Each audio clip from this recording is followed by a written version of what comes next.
Entonces, el día de hoy vamos a analizar básicamente las causas y las consecuencias de la Revolución Francesa. Y ahí ustedes tienen, por ejemplo, ese cuadro que siempre van a ver, va a estar muy ligado a toda la historia de los gobiernos actuales, que básicamente lo que trata de representar la mujer que lleva la bandera de Francia es la esperanza o la luz de la verdad y el pueblo francés siguiendo a la verdad. Entonces, para poder comprender el tema, primero Giselle, disculpe debemos, una pregunta. díganme, ¿Cuál es la materia? historia. Ya, gracias. Ya. Tenemos que comprender qué es una revolución. Entonces, primero, una revolución es un cambio profundo en un periodo de la historia. Entonces tuvo que haber, por así decirlo, un cambio por completo de paradigma para que se pueda hablar de una revolución. A veces hay cambios normales, hay transiciones, pero no pueden ser consideradas revolución porque eso es algo completamente radical. De igual forma, estas revoluciones a veces se van dando en un periodo corto de tiempo o en un periodo largo. No existe, por así decirle, una temporalidad exacta. Por ejemplo, la revolución industrial inició en 1830 y hasta la actualidad nos sigue afectando. Como de igual forma lo que ha sido la revolución del Internet.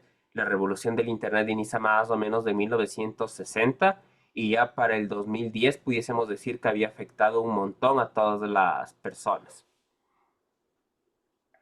Y de igual forma, y esto sí muy importante, la principal característica que debe tener una revolución es que afecta a varios ámbitos del ser humano. Afecta a lo económico, afecta a lo social, a lo político, a lo gobernal, a lo estructural, afecta a varios de estos elementos. Entonces, por ejemplo, igual con lo que les decía, con la revolución industrial se afectó enormemente la economía, porque pasamos de una economía monárquica, pasamos a lo que es la actualidad, el libre comercio. De igual forma, en lo social se cambió, ya no existían reyes, sino existían burgueses. En lo político, de igual, ya se empieza a hablar de democracia, se empieza a hablar de gobernantes. Entonces, cambia por completo. De igual forma, pudiésemos decir que en lo espiritual también cambia, porque hay muchas personas que, por así decirlo, lo único que persiguen en la vida es el dinero. Entonces, la revolución industrial cumple con estas características de una revolución. Lo mismo ocurre con la Revolución Francesa. Afectó enormemente todos estos ámbitos a nivel humano. Ya. Entonces, ejemplos de revoluciones a nivel mundial, lo que les decía, la revolución industrial, la revolución norteamericana, la revolución china, rusa, mexicana, la cubana, revoluciones tecnológicas. Todos estos procesos han sido revoluciones por cumplir con las características que anteriormente habíamos mencionado. Y básicamente, ¿cuál es la importancia de la Revolución Francesa? ¿Por qué se sigue estudiando? Básicamente porque acabó con el absolutismo, que era la forma en la que los gobiernos monárquicos se establecían, es decir, el tener una sociedad diferenciada en la que yo valgo más porque soy rey o en la que yo valgo menos simplemente porque soy del pueblo. Eso era la sociedad estamental y, y estos señores feudales eran quienes tenían los privilegios. Solo ellos podían tener dinero, solo ellos podían acceder a puestos importantes, a condiciones de vida dignas, mientras que el pueblo básicamente sufría lo peor. Y de igual forma tenemos la influencia que tuvo enormemente con, con Latinoamérica y las revoluciones que se produjeron aquí. Pudiésemos decir que básicamente si no hubiese existido la Ilustración y no hubiese existido la Revolución Francesa, muy probablemente Latinoamérica se hubiese independizado mucho después o ni siquiera se hubiese independizado. Todas las independencias que surgen en Latinoamérica tienen como base el modelo de la Revolución Francesa.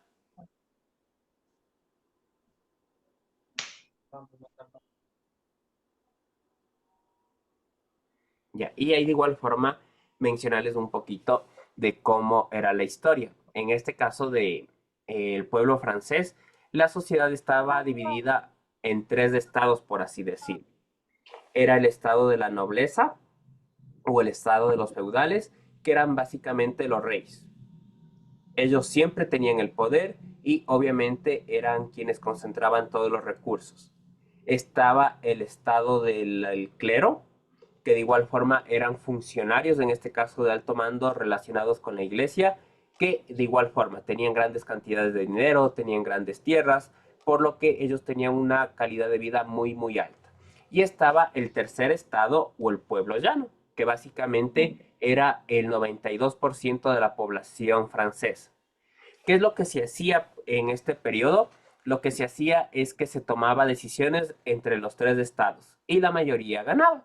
Entonces, por decirles, ellos discutían, tenemos poco dinero, aumentamos más impuestos al estado llano, es decir, a las personas más pobres, levanten la mano los que están a favor, obviamente levantaban la monarquía y levantaban la mano el clero, porque a ellos no les iba a afectar en nada. Mientras que el tercer estado siempre era el más afectado.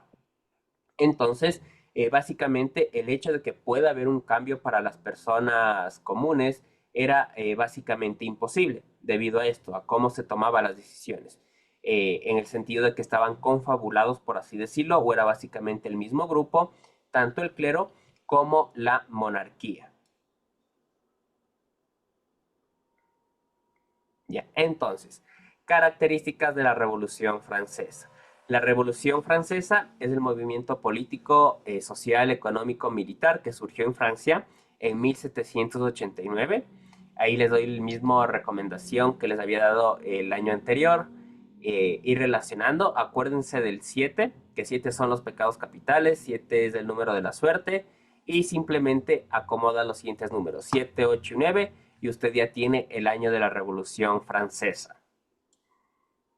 Este proceso, básicamente, como les había dicho, representa el fin de los gobiernos monárquicos. A partir de este punto, los reyes ya no toman decisiones para el pueblo y comienza con el principio de los gobiernos democráticos, que es algo que se mantiene hasta la actualidad y como les había dicho, especialmente en Latinoamérica, absolutamente todos los procesos independentistas y de igual forma los gobiernos que se formaron tras la independencia de la colonia, todos tienen como ideal el proceso de la Revolución Francesa. Entonces, la Revolución Francesa surge con una nueva época llamada como época contemporánea.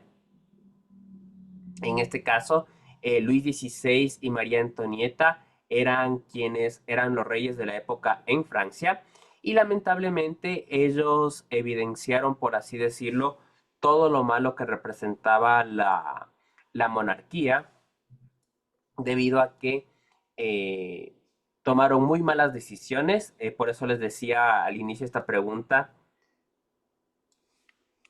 mm, de qué ustedes consideran el elemento o el alimento más importante dentro de nuestra comida. En el caso de Francia era el pan. Y cuando comienza a haber escasez de dinero por las malas decisiones que ellos tomaban, de igual forma les afecta una sequía, les afecta una plaga. En vez de ellos tratar de reducir el gasto, lo que ellos hacían eran enormes banquetes que disfrutaban obviamente solo la nobleza y básicamente por decirles, mandaban a preparar 50 platos, comían uno y el resto botaban, ni siquiera regalaban a las personas. Entonces, a medida de que esto fue incrementándose, las personas se fueron disgustando cada vez más. De igual forma, el precio de la harina aumentaba cada día. Y en este caso, por ejemplo, ellos en vez de tratar de ayudar a los panaderos, lo que ellos hacían por decir es, a ver, Iván es panadero, ¿a cuánto está cobrando el pan? A 20 centavos. Ahí ese precio está muy caro, entonces lo matamos. Y resulta que como hay menos panaderos, obviamente el pan es mucho más difícil hacer para toda la población y empieza a elevarse mucho más el precio. Entonces llega un punto donde el pan ya ningún francés podía tenerlo en su mesa y eso es lo que básicamente termina catapultando el enojo que tenía el pueblo francés contra sus reyes y básicamente ocurre lo que ven ahí en la foto. ¿Qué creen que le ocurrió a María Antonieta después del castigo del pueblo? La decapitaron. Bueno, fuera. Correcto, por ahí Sandra tiene la respuesta, que es básicamente que le pasaron por la guillotina. Les cortaron la cabeza en este tumulto de personas muy, muy enojadas. Y como les decía, básicamente ellos también como reyes tomaron muy, muy malas decisiones. Entonces, ¿por qué se permitía esto? Básicamente era bajo la idea de que los reyes son la representación de Dios en la tierra, entonces, por ende, ellos no tienen que rendirles cuenta a nadie y las personas están obligadas a seguir lo que ellos digan. Profe, Dígame. ¿qué significa la época contemporánea? La época contemporánea es la época que estamos viviendo en la actualidad, desde la Revolución Francesa hasta la actualidad, no tiene todavía un límite. Ay, o sea, no tiene un fin, como dice. Ajá, hasta ahora no, porque no ha pasado ninguna otra revolución importante que haga cambiar el mundo. No, ya, pues. Ya, entonces, algo de igual forma que se deben aprender son esos tres ideales que ahí tienen, que son las bases de la Revolución Francesa. Libertad, fraternidad e igualdad. Y ahí lo que les decía, estos tres mismos valores son lo que se replican en el Latinoamérica, lo que se empieza a independizar, y esto es lo que provoca que surja básicamente los derechos fundamentales del hombre y del ciudadano, que a futuro terminarían generando la Declaración de los Derechos Humanos.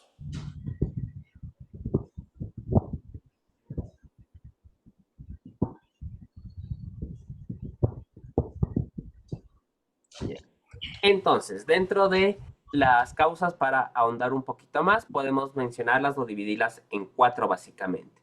Tenemos causas ideológicas, políticas, sociales y económicas. En cuanto a las causas políticas, lo que les había mencionado, tenemos que el Estado se dividía básicamente en tres secciones y por ende el poder básicamente lo mantenían realmente las personas que tenían grandes cantidades de dinero. Y siempre los más afectados terminaban siendo el pueblo llano o las personas que tenían menor poder. Y al ser un gobierno de tipo absolutista, el rey concentraba absolutamente todo el poder y obviamente se hacía lo que el rey mencionaba. Entonces, tener la idea de una separación de poderes era imposible por esta idea que les mencionaba, que ellos creían que el rey era un representante de Dios en la tierra, entonces él era quien tenía que tomar todas las decisiones. Y de igual forma, como les había dicho, en este caso Luis XVI tomó decisiones completamente erróneas, porque a él en un momento incluso de la revolución se le propone que él siga como rey, que él va a tener el mismo poder, que él va a tener los mismos privilegios, simplemente por así decirlo, que no sea tan injusto con el pueblo. Y él lo que hace a la semana siguiente es querer escaparse a la tierra de su suegro para supuestamente venir con militares a matar a la gente. Estos se enteran las personas y de igual forma tuvo el mismo destino que María Antonieta, que fue pasar por la guillotina. Entonces, las personas se cansaron de esta idea y básicamente terminaron con este tipo de gobierno. Dentro de las causas económicas, de igual forma lo que les había mencionado. Ellos pasan por una época de malas cosechas debido a que les azotó sequías y plagas. Esto hizo que aumentara el precio del trigo y por ende de la harina. Con eso aumentó el precio del pan y básicamente las personas pobres vivían en condiciones paupérrimas. Y de igual forma, quienes no eran tan pobres, como les mencionaba, ya ni siquiera podían comprar pan, que básicamente es un alimento que nunca debe faltar para la sociedad francesa. Entonces, esto se acumuló con lo anterior y fue una de las razones por las cuales se dio esta revolución. De igual forma, tenemos Dulce así sí me gusta. que la forma en la que se medía la riqueza en ese tiempo era a través de la generación de oro. Entonces, lo que pasaba con este sistema es que si el gobierno tenía problemas como los que vimos de la sequía, del aumento de igual forma del precio de las cosas, la solución para ellos era siempre aumentar impuestos. Pero los impuestos no los pagaban quienes más tienen, sino terminaban pagando las personas que menos tenían y que era la mayoría del pueblo francés.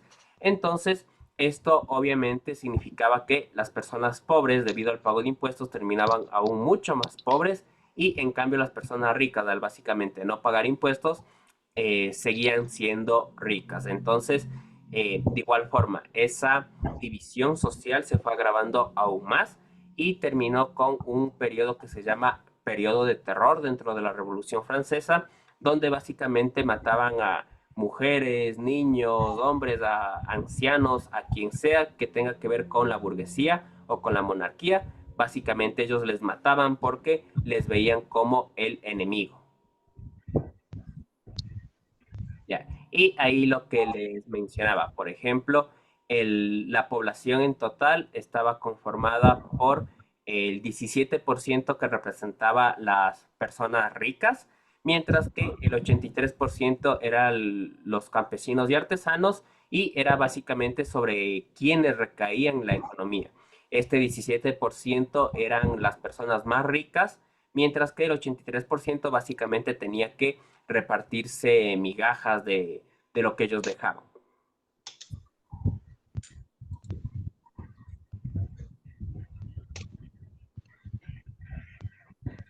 Yeah.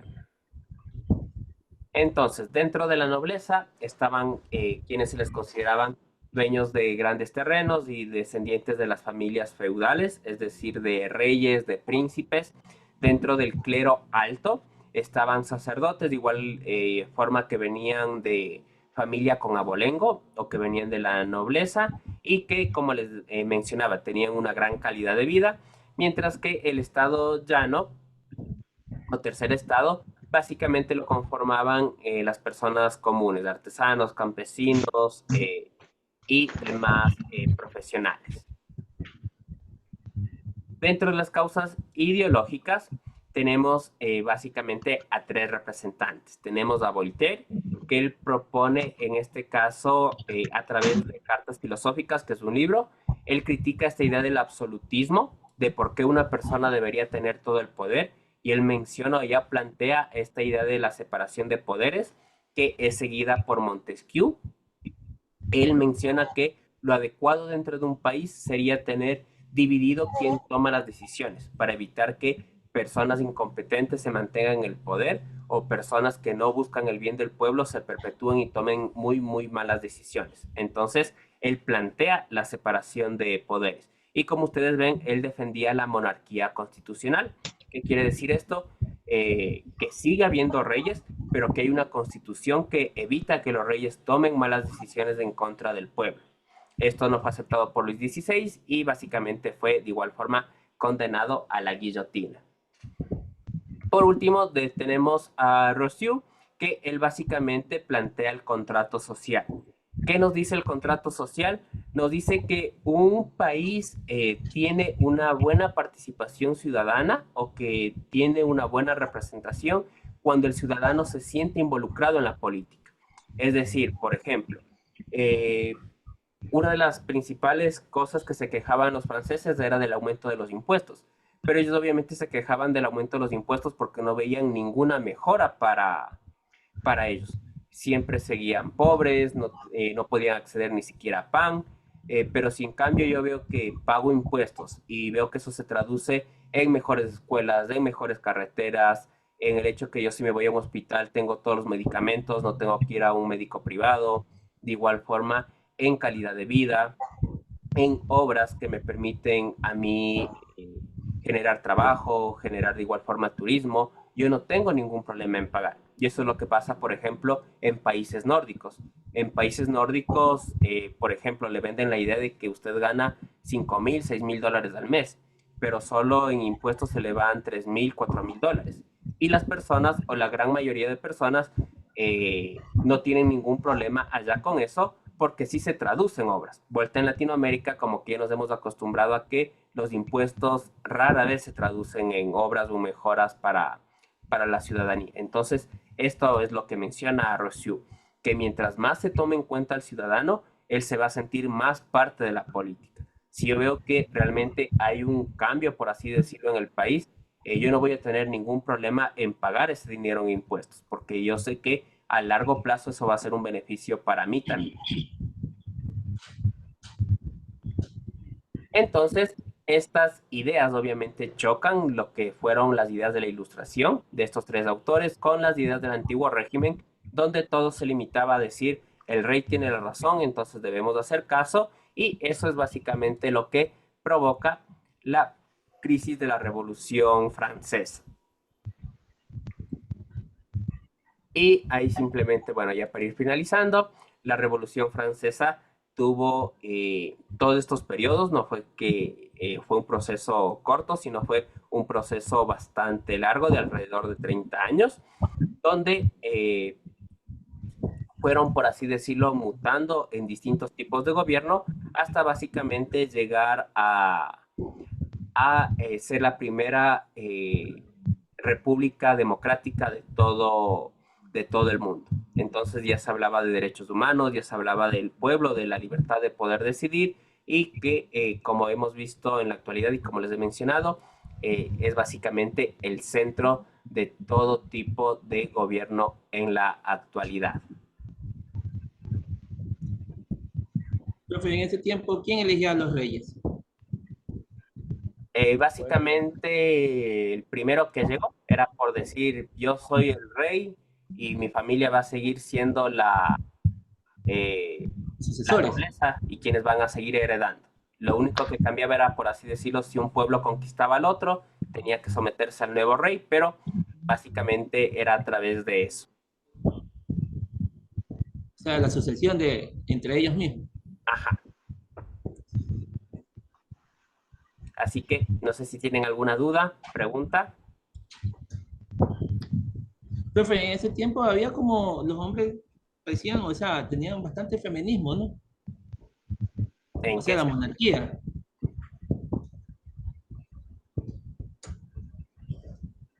en qué sentido, Douglas, del feminismo? O sea, como veo las imágenes que te mostró, o sea, tenían bastante fisonomía, o sea, la mujer, o sea, maquillados, pintados, o sea, con Ajá. pelucas, A ver, por o sea, ejemplo, había feminismo, o a sea, ver, bastante. diría, más que feminismo era lo que querían representar. Por ejemplo, toda la sociedad se maquillaba porque querían parecer blancos, y la idea de una piel oscura, morena o alguna variante era visto como pobreza, era visto como algo peyorativo. Entonces, por eso se maquillaban en este caso, los hombres. De igual Y se forma, fijaban bastante en la apariencia. ajá. De igual forma, por ejemplo, el uso de tacones surgió primero en Ah, los hombres, esto debido al hecho de que se montaba a caballo, pero como nos dimos cuenta que eso es algo muy malo debido a que causa deformidad en el pie, causa problemas en la espalda, se dejó de usar, pero la moda la trasladó a las mujeres y hasta ahora lo siguen usando. ahora las mujeres se friegan la espalda, entonces. Gracias, No profe. mucho, no mucho. Ah, no mucho. Ahí. Ya. Así que si no hay más preguntas, pueden empezar a resolver el cuestionario que ya está activo ya. Ya está aquí, profe. ¿Y tú no vas a ayudar? Guía. Si él nunca nos ayuda. No diga eso, si ayuda, subiendo las tareas. Ya quiere hacer una revolución, Fátima, ya. No, licenciado, es que es verdad, pues licenciado. Usted no nos ayuda con los cuestionarios. Ahorita sí, va a ver, ahorita ve. Vamos a ver qué es. Va a ser como los egipcios, todos pintados. Eso es egipcio.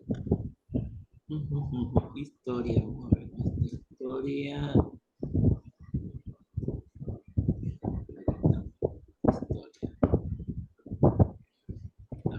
A ver, lo que les dije, sí, bueno, justo estaba, mientras siguen haciendo, les comento una historia personal.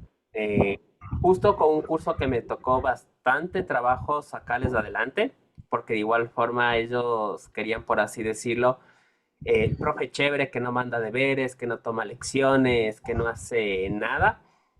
Que ayuda a resolver cuestionarios. Me tocó justo conversar con una estudiante. Ella está estudiando en Argentina. Está estudiando, a ver, no recuerdo exactamente la carrera, pero combina mecánica con medicina. Entonces, ella recién inició el bimestre. Me dice eso que está súper fregada, por no decir la palabra que ocupó en cuanto a materia. Le mandan a leer 5 o 6 libros solo para el mes. Y justo me agradece exactamente eso. Yo con ella le conocí dentro de la escuela normal, con la de los jóvenes que trabajo. Y me agradece que le haya enseñado a resumir información, que le haya enseñado a trabajar con organizadores gráficos, que eso es lo que le está permitiendo sobrevivir allá. Entonces, como les decía justo a ellos, hay dos cosas con las que yo molesto mucho.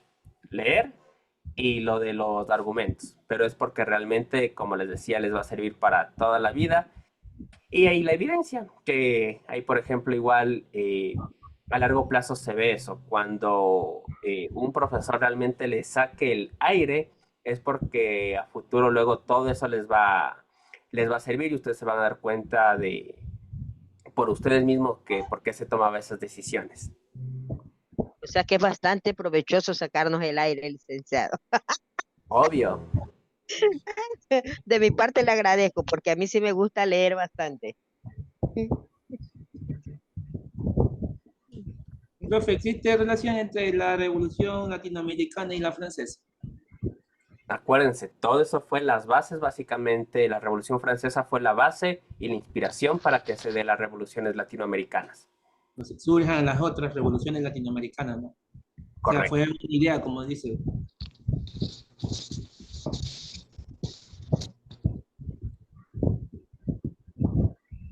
A ver cómo salimos.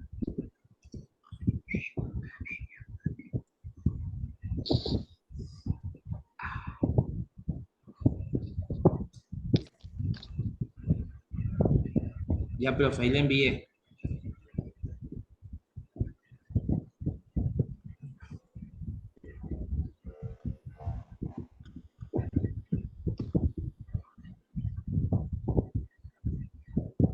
Profe, ayúdeme justificando una falta la semana anterior.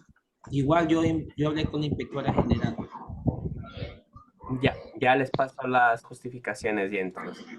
Ya, Ya terminé, Licen.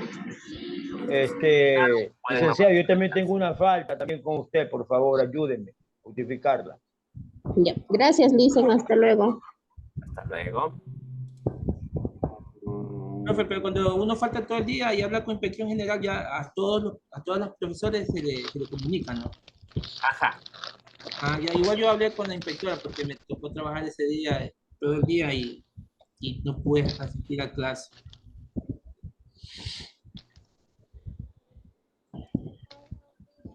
Ya, No le gusta. les justifico ya. Ya, profe, gracias. Licen, ¿y yo cuántas faltas tengo? Deme viendo, por favor. Angie, tiene como 5, ¿no? Ajá. Licenciado, yo me retiro, licenciado. A mí Listo, también, no hay problema. justificándome, por favor. Licen, Dígame, Elena. por favor, me da justificando que ingresé un poquito tarde, ¿ya?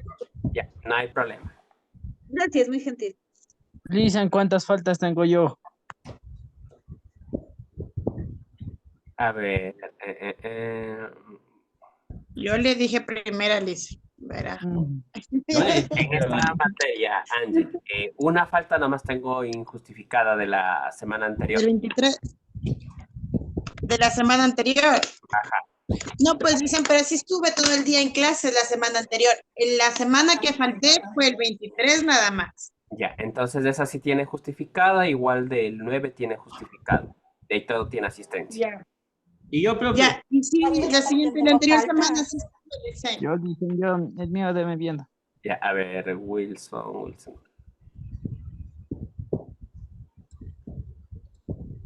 Ya, igual, bueno, en este caso, como usted se incorpora recién desde la semana anterior, las faltas anteriores a esa no corren, por así decirlo. Usted estaría con las dos asistencias de las clases. Listo, muchas gracias. Profe, Gracias, Lisa. ¿cuánto falta tengo? Revíseme ahí. A Pues yo ver, no falto casi, pero... igual, tiene dos faltas y las dos faltas están justificadas. Ah, ya, profe, gracias. Licenciado, no sé si la licenciada Carla le habrá dicho que yo le pedí permiso en la última hora de clase Sí, sí me mencionó. y en la primera hora no pude entrar porque tenía problema con el internet de la semana pasada. Ya le paso la justificación entonces en esa. Muchas gracias, licenciado. ¿Me puede retirar? Sí, no hay problema. Bueno, Gracias. profe, Dice, nos ya me vemos puedo en la última desconectar. hora. Sí, no hay problema. Ya, gracias. No, profe. Gracias, Lice. Bien, Gracias, profe. Gracias, Dice, dice. ya se puede retirar, no entendí nada de la clase. A ver. dele, y no me entendió por qué. Ando en la calle.